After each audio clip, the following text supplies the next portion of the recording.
Hola, ¿qué tal? Muy buenas noches. Mi nombre es Erich Castrejón Rodríguez. Soy asesor de mantenimiento para Viva Aerobús. Mi área como carrera profesional, soy técnico en mantenimiento de aeronaves y piloto comercial. Bueno, ¿qué implica el incorrecto funcionamiento de cualquier componente en una aeronave? Pues obviamente que vamos a tener que hacer o alguna inspección o alguna remoción de ese componente, dependiendo que nos diga el propio MEL, o hacer uso del MEL. ¿Qué es el MEL? El MEL es la lista de equipo mínimo con la cual nosotros podemos mandar inoperativos ciertos componentes o ciertos sistemas. Hay que entender que en el mundo de la aviación, no hablo exclusivamente de Airbus o de Boeing, sino a nivel general, nuestros sistemas que tenemos instalados en los aviones son redundantes. Entonces, yo puedo tener sistema 1, sistema 2 y un tercer sistema como stand-by o como respaldo o como backup, ¿no? Con el nombre que le quieran asignar. Y eso nos permite operar con 100% estándares de calidad y de seguridad, manteniendo nuestro avión totalmente aeronavegable con ciertos componentes inoperativos, ¿no? Entonces dependerá de lo que nos dicte el manual, será lo que nosotros vamos a tener que hacer para poder atender esta situación. Y obviamente, ¿qué implica? Pues no hay otra más que demoras, ¿no? La idea es mantener el menos tiempo el avión posible en tierra, porque obviamente lo que nos da dinero en el negocio de los aviones pues es el avión, pero volando, ¿no? En tierra la verdad es que no. Cualquier Fórmula 1 o hasta una moto por ahí nos puede ganar en la carrera. Entonces, ¿qué implica? La afectación al pasaje, quizá la pérdida de la conexión de un vuelo de un pasajero y que lo tengamos que proteger y que eso implica el gasto de pagar hotel, alimentos, transportación para que el pasajero en el siguiente vuelo o al otro día pueda atender o cubrir su ruta al 100%. Entonces es complicado. La siguiente pregunta dice, ¿cuál es la relevancia de los ciclos de vida en los componentes aeronáuticos? Bueno, todos los componentes aeronáuticos tienen cierto ciclo de vida u horas de vuelo. Los manuales de mantenimiento están basados en horas de vuelo y el programa de mantenimiento de cada aeronave está en base a horas o ciclos. Entonces, esa es la importancia. Voy a hablar al aire hablando de números. Vamos a pensar que una marcha está designada para operar o durar en su ciclo de vida 10,000 ciclos. Entonces, en función de esos 10,000 ciclos, si yo cumplo los periodos que hay de mantenimiento previos a alcanzar esos 10,000 ciclos, me va a ayudar a poder alcanzar ese nivel de operación, ¿no? Pero ¿qué pasa si desde que me entregan el avión yo jamás lo inspecciono, jamás le cambio el aceite a esa marcha, jamás verifico su detector de partículas magnéticas? Entonces, obviamente, el tiempo de vida de ese componente pues, se va a degradar y jamás va a llegar a los 10,000 ciclos que esperábamos, ¿no? Entonces, es muy, muy importante los ciclos de vida y las horas de vuelo en los componentes. ¿Qué es preferible, explotar a su límite algún componente o cambiar anticipadamente con ciclos de vida de ventaja? Pues miren, punto número 1, depende de qué componente estamos hablando, ¿no? Hay unidades que se instalan y jamás se tocan, ¿no? Jamás se vuelven a tocar desde que nace el avión hasta que por límite de tiempo de vida el avión se decreta o se vuelve scrap, ¿no? Entonces, les pongo el ejemplo. Una rueda es una unidad que constantemente se va a estar reemplazando en un avión. Depende de la política de cada compañía, el momento idóneo para esa compañía para bajar esa rueda. Habrá compañías que te van a decir, pues yo al momento de que aparezca la primera capa de lonas, la primera capa de recubrimiento, de los hilos que me hacen el ensamble de ese casco de la rueda, en ese momento yo lo tengo que bajar. Habrá otras que me van a decir hasta que no aparezca la última capa de lonas y esa capa exceda las 5 pulgadas de distancia, ya sea de manera continua o por bloques, y la suma de todos esos bloques de desgaste me den 5 o más, en ese momento la voy a reemplazar. Entonces, depende de qué componente estamos hablando, ¿no? Y obviamente nos conviene llevar a mayor operación o mayor, lo más cercano a su límite de vida, ¿no? Por ejemplo, los chalecos salvavidas. Cada 5 años se inspeccionan y cada 5 años en esa inspección determinamos si los puedo volver a poner en 5 años o no. Eso dependerá del manual de componente y cada componente establecerá su límite de vida, ¿no? Entonces, es un tema muy, muy largo de explicar o muy de, de, de, de tratar de aterrizar, ¿no? Es un punto interesante. ¿Qué podemos hacer cuando una aerolínea exige la entrega de su aeronave al hangar de mantenimiento cuando aún no es aeronavegable? Hago el comentario. Como instructor instructor asesor de la compañía, también participo en la impartición de cursos de SMS y de AppSec. Entonces, en esos temas, menciono mucho que todos somos poseedores en la parte operativa de una licencia que nos da la facultad de poder trabajar en el avión. ¿Qué pasa cuando yo no respeto la licencia y le falta el respeto al avión? Es ir en contra de todos los procesos de control de calidad, es tratar de comprometer una aeronave a la entrega al área comercial cuando a sabiendas de que un servicio es muy largo, estoy buscando meter más personal para que ese mantenimiento mayor se pueda cortar en tiempos. Obviamente no en reducción de tareas, sino simplemente meto más gente para poder avanzar en ese proceso. Lo único que voy a hacer es entorpecer los procesos.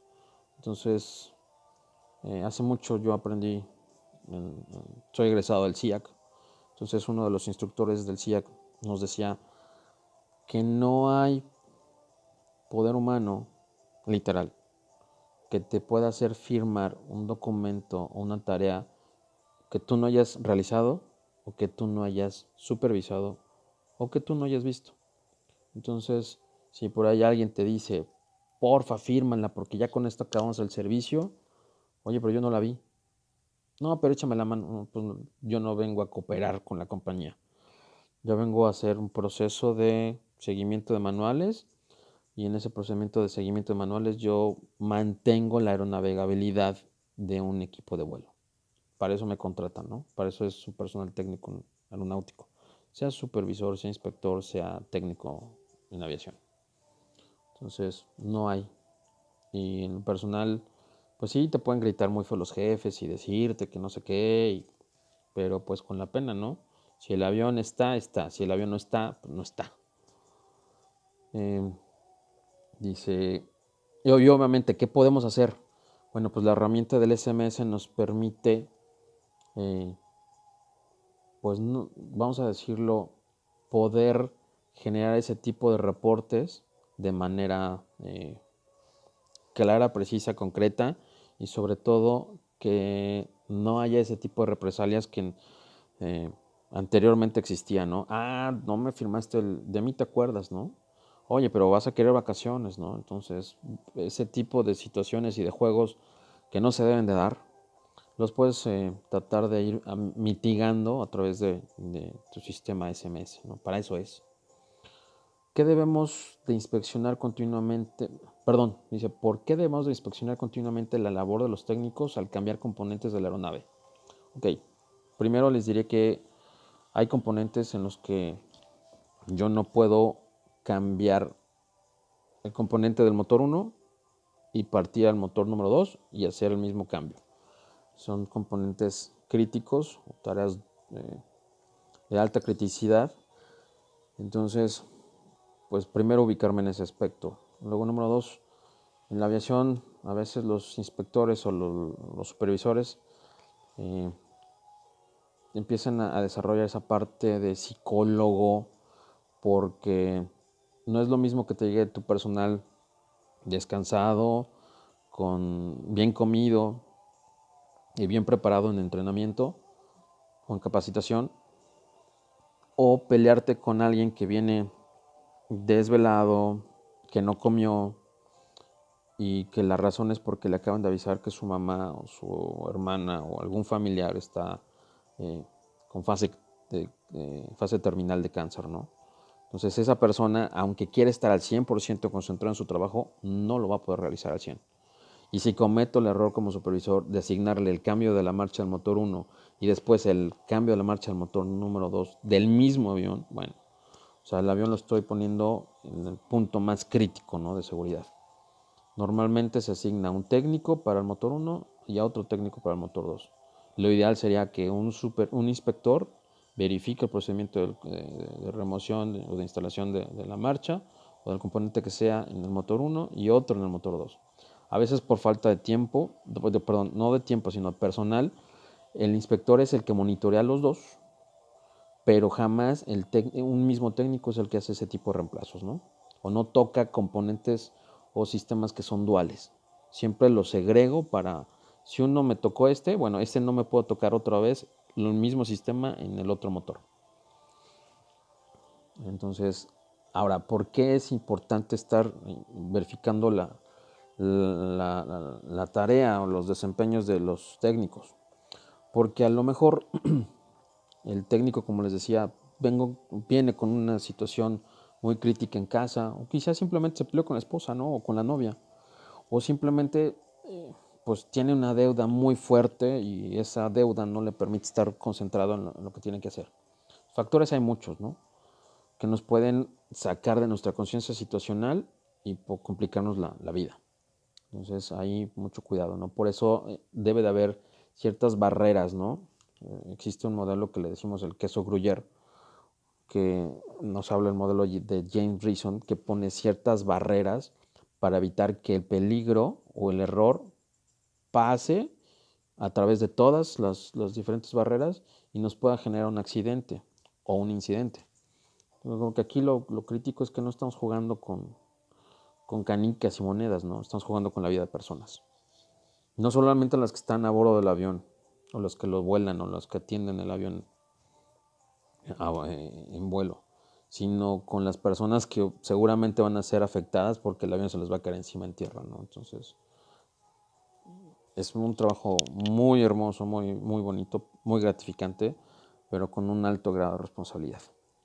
Pues por eso es la situación en la que yo tengo que estar inspeccionando constantemente, ¿no? Incluso hay ciertos puntos que cada aerolínea establece como procedimientos RAI. Esto significa Require Art Item Inspection. Ciertos componentes voy a tener que tener a un personal bien entrenado en esos puntos y a un inspector específico para esos puntos. No todos los inspectores son RAI, a menos de que la compañía haya hecho un procedimiento para validar que todos los inspectores son RAI. No todos los técnicos son RAI y no todos los supervisores van a ser RAI. Son puntos muy, muy, muy importantes a monitorear. La siguiente pregunta me dice, ¿qué debemos de consultar anticipadamente al momento de reemplazar un componente? No hay otra cosa más que el manual. El manual de mantenimiento es tu amigo. Eso es una frase de un coordinador de mantenimiento de Mexicana y de mantenimiento mayor. Alex Villaseñor siempre dice, siempre dice así, el mejor amigo es el manual. Cualquier cosa que yo quiera consultar, no le voy a ir a preguntar al más antiguo, no le voy a ir a preguntar al supervisor o al inspector. Primero yo tengo que ir al manual, consultar el procedimiento, leerlo, y si no entiendo algún punto, entonces ahora sí voy directamente con mi supervisor o con mi inspector y le pregunto que si me puede ayudar a aclarar la duda, ¿no? Oye, ¿sabes qué? No entiendo este término. Pues bueno, hay diccionarios aeronáuticos por favor, no cometan el error de entrar a San Google y tratar de traducir todo en Google, porque pues esa parte es inglés comercial, no es inglés técnico, y el inglés que manejan los manuales de aviación es un poquito complicado. No los quiero espantar, pero si no tenemos nivel de inglés, la verdad es que demoremos un poquito el seguir en la carrera y empecemos a trabajar también en el inglés, porque técnico que no maneja el idioma, la verdad es que en la línea, bueno, ya en la parte operacional, nos complica mucho la vida, ¿no? El siguiente dice, ¿por qué puede demorar la entrega de una aeronave? Bueno, les puedo poner muchos ejemplos, ¿no? Hablando de mantenimiento mayor, vamos a pensar que el avión entra a servicio y el servicio está programado para realizarse en 3 semanas. La primera semana, los 3 primeros días, hacemos el incoming inspection y en ese momento encontramos la mayoría de las anomalías que puede tener un avión. Pero sobre la marcha se van asignando tareas, inspecciones o pruebas. Y si en ese inter, por alguna razón, esa tarea no es satisfactoria y al momento de seguir lo que me indica el manual me dice reemplazo el componente, vamos a pensar que estoy haciendo la verificación del nivel de aceite de una IDG. Y resulta que cuando verifico el nivel está por debajo, me pide que cambie el filtro de barrido. Entonces cambio el filtro de barrido, me encuentro que tiene rebabas magnéticas. Y cuando voy a consultar cuántas veces se ha activado el testigo de ese filtro de barrido bloqueado por rebabas, me dice el componente que es su tercera vez. Y cuando consulto con el manual cuántos eventos puedo tener, me dice sí, puedes tener 1, 2, 3, pero al tercero, ¿qué crees? La tienes que reemplazar. Entonces la tengo que bajar, la tengo que mandar al almacén, el almacén hará el procedimiento de enviarla al taller. Si es un avión de compañía, pues lo más sencillo es ir al almacén, pedir una IDG, que a lo mejor también por el tema de el costo de tener una IDG almacenada en específico para cuando me falle, no es redituable a nivel económico. Entonces, más de las veces ese tipo de componentes se solicitan rentados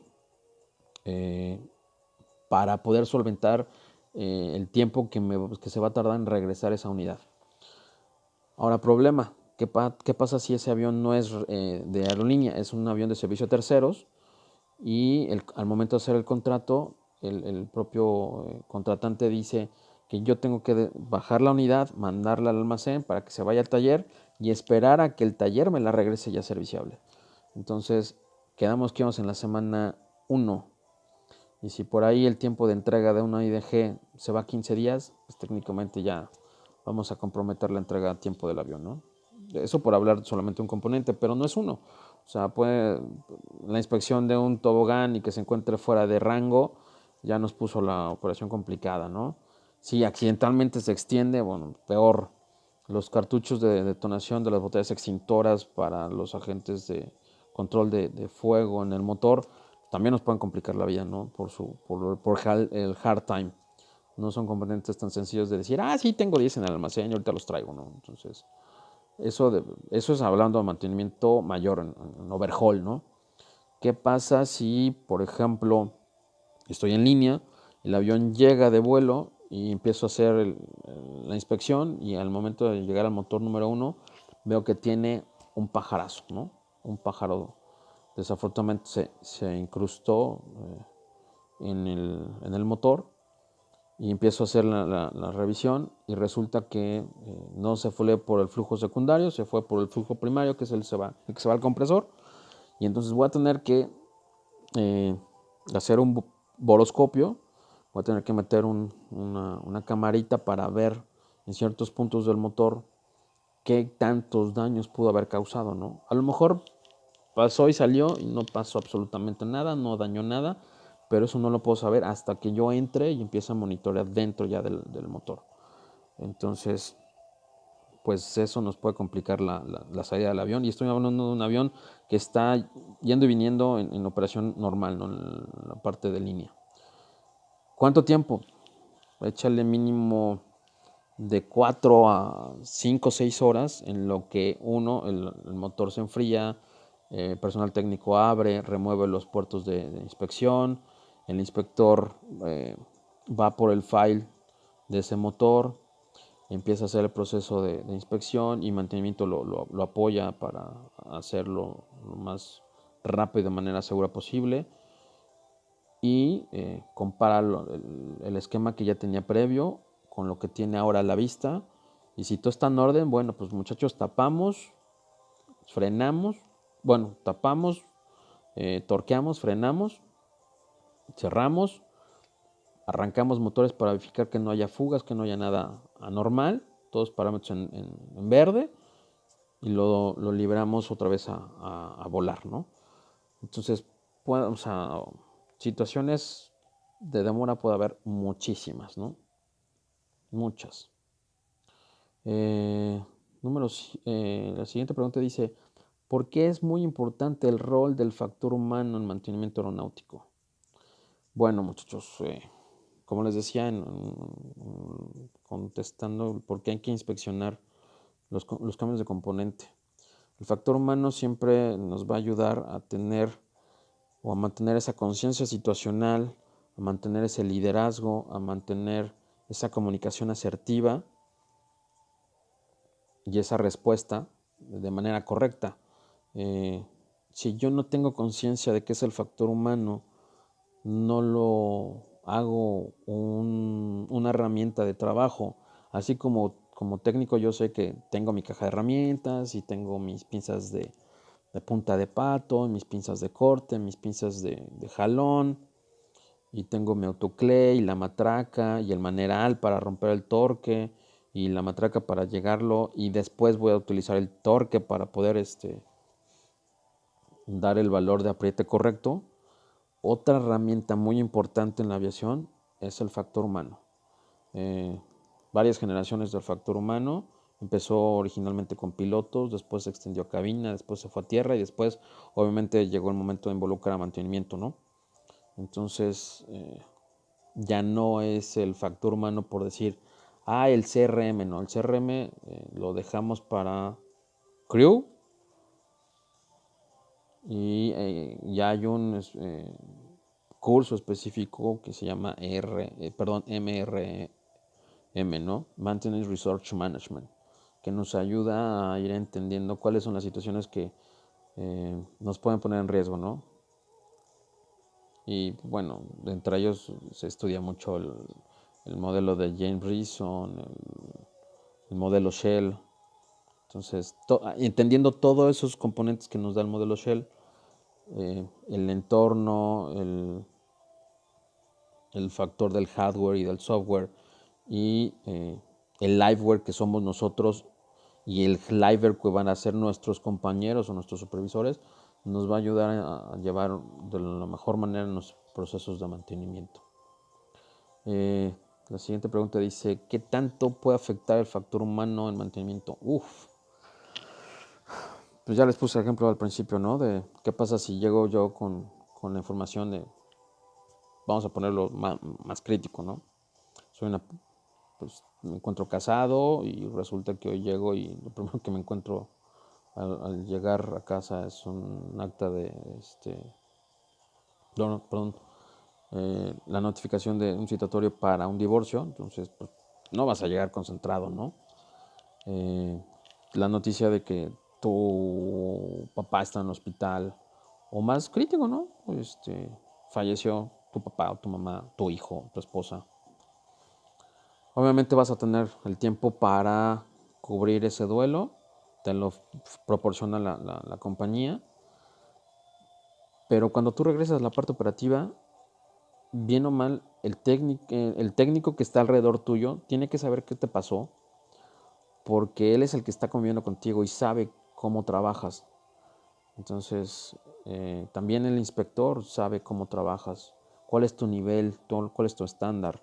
Y el supervisor sabe en qué momento te puede ejercer presión y si eres de las personas que te mantienes y no te revientas o eres de las personas que en el momento que le pongo tantito el dedo, ¡pum!, me desmoroné, ¿no? Hay que entender que todos necesitamos el estrés para dar el 100%. Si no tengo esa curva de estrés para motivarme a hacer las cosas, difícilmente voy a poder ser un buen personal técnico, ¿no? Y la verdad es que no solamente en la parte de aeronáutica, ¿no? A nivel profesional, a nivel familiar, todos necesitamos ese nivel de estrés para ascender a nuestro punto óptimo. Pero cuando yo le pico de más, hay gente que se mantiene y asciende, ¿no? Otros se mantienen en el mismo nivel. Y hay otros que le pico y ¿qué crees? ¡Pum! Se nos cae.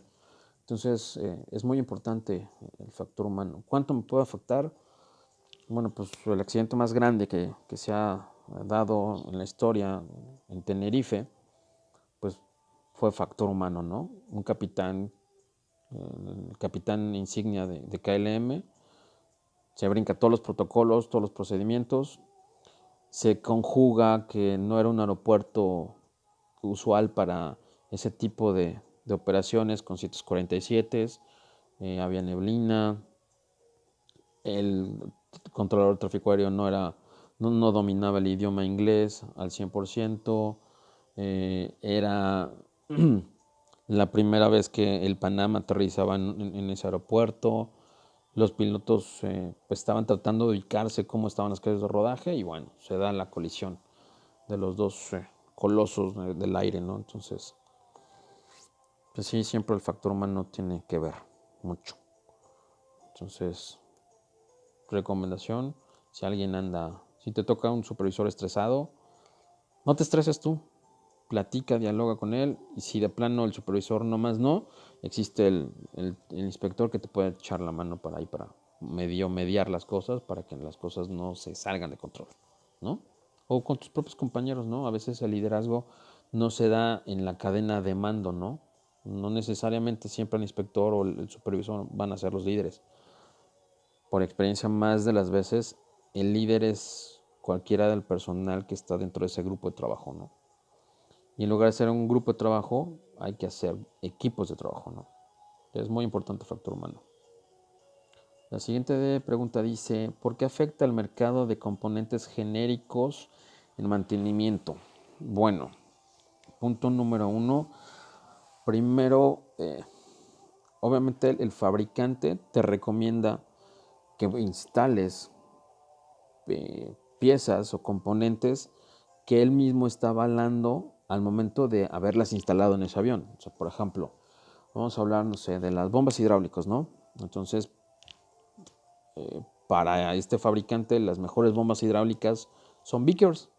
Entonces él dice, pues yo te recomiendo que trabajes con Vickers, ¿no? Pero pues a lo mejor para tu compañía no es lo idóneo trabajar con Vickers. Entonces consultas el manual y el manual te va a decir, bueno, lo idóneo sería Vickers, pero puede haber la marca X o la marca y con esas dos marcas tú vas a cumplir con los estándares de seguridad y de calidad, ¿no? En el mercado hay muchas piezas que les decimos bogus parts, que son sujetas a sospechar de su originalidad o de su autenticidad. Quizás sí son originales porque vienen de la misma fábrica, pero ya no fueron certificadas por la fábrica, ¿no? Entonces, muchos accidentes se han dado por eso, ¿no? Por ahí hay un estudio que se hizo a nivel FAA y encontraron que incluso el Air Force One está involucrado en ese tema de partes sospechosas. Entonces, ¿qué se recomienda? Por ejemplo, hay compañías que te dicen, tú puedes ponerme cualquier cantidad de alternos o sustitutos, por decirles el nombre, y no hay ningún problema. Pero la compañía dice, motores, APUs y trenes de aterrizaje, a mí me pones piezas originales, ¿no? Sobre todo en este modelo de negocios en los que los aviones ya no son de las líneas aéreas, son de grupos que compran aviones y los rentan, ¿no? Así como trabaja el modelo de Interjet, de Volaris o de Viva, incluso Aeroméxico. Entonces se rentan esos aviones y al momento de hacer el contrato dice el propio dueño, ¿no? ¿Sabes qué? Todo lo que le metes a este avión tiene que ser original. O todo lo que le metas a este avión te permito que aquí me trabajes con con números de parte alternos o alternativos, excepto aquí, aquí o acá, ¿no? El propio contrato lo establecerá. Complicado trabajar con esos componentes. Pues depende, ¿no? Si para ti el cambiar el componente se te hace más sencillo y encuentras en el mercado que si normalmente te cuesta $500,000, te aparece una hiper super mega oferta que en $50 lo cambias, pues ahí te dirá el nivel de calidad y veracidad del componente. Y aquí hay que entender algo también bien interesante.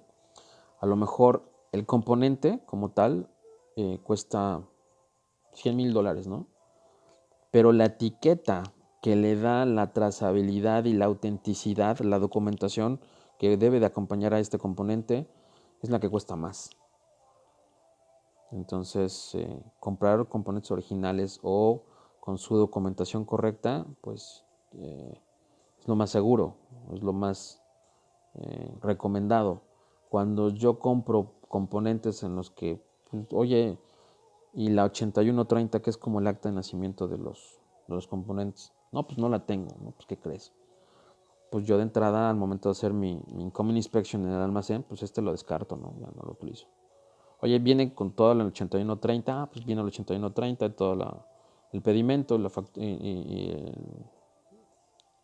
factura, pues, perfecto. Genero mi etiqueta de control de trazabilidad de manera interna y ya lo pongo disponible en el almacén para que esté disponible cuando personal de mantenimiento llega y la solicite, ¿no? Siguiente pregunta dice, ¿cuál es el procedimiento en el cambio de un componente en la aeronave desde cero? ¡Wow! Híjole. Pues mira, yo creo que lo idóneo es, llega mi equipo de trabajo, me voy a poner en el papel de supervisor.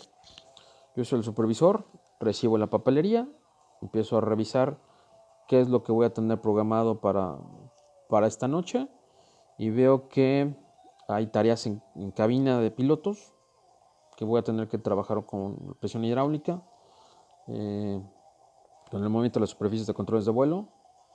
Voy a tener que algunos cambios de componentes en los motores, o en este caso vamos a decir cambios de filtro de IDGs, ¿no? ¿Y qué otra cosa podría complicarme?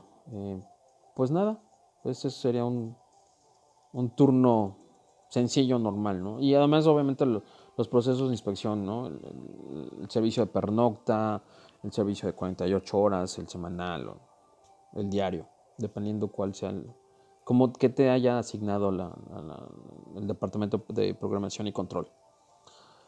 Pero resulta que al momento de estar haciendo mis inspecciones, llego